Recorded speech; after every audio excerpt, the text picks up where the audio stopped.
Charm City Killer, written by Josh Petroski, narrated by Voices by Kelly. Moe left the business and was hit with whipping snow. He waddled across the busy street, blatantly disregarding every law against jaywalking. Horns blared. In his car, he slammed his fist into the steering wheel.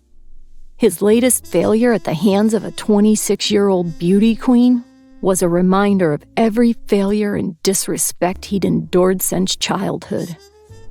His weight hadn't been as debilitating as his other deformity as far as Moe was concerned. His mother had reminded him of his ugliness as often as his classmates.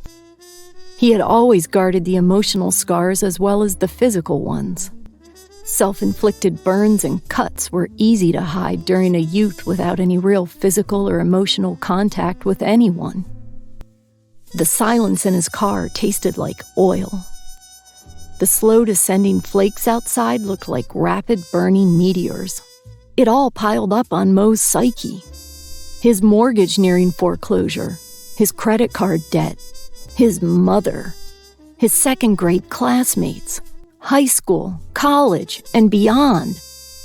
Moe suspected that when most people turn 50, they decide to make some life change. Quit smoking, lose weight, take that cross-country road trip they wish they'd taken at 21. 5 years earlier, Moe's midlife crisis yielded the most drastic of changes. He rid himself of fear and decided to command respect. In a focused, conscious effort, he stopped beating around the bush in confrontational situations.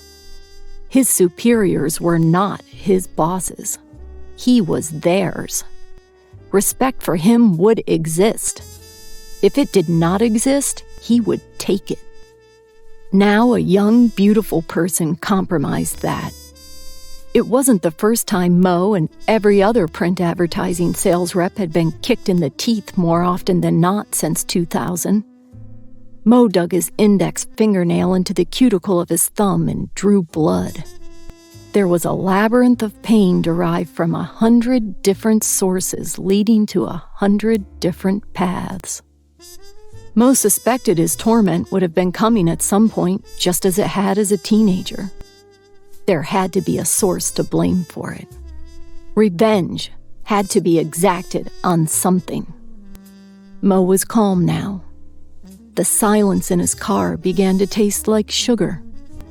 He got out, retrieved a large, gold metal flashlight from his trunk, and threw it in the passenger seat. Next, he grabbed a hooded sweatshirt from the back seat and put it on. Moe had never physically assaulted another human being. In years past, he had assaulted and mutilated himself. He hoped he'd be able to draw from those moments and seamlessly translate the violence.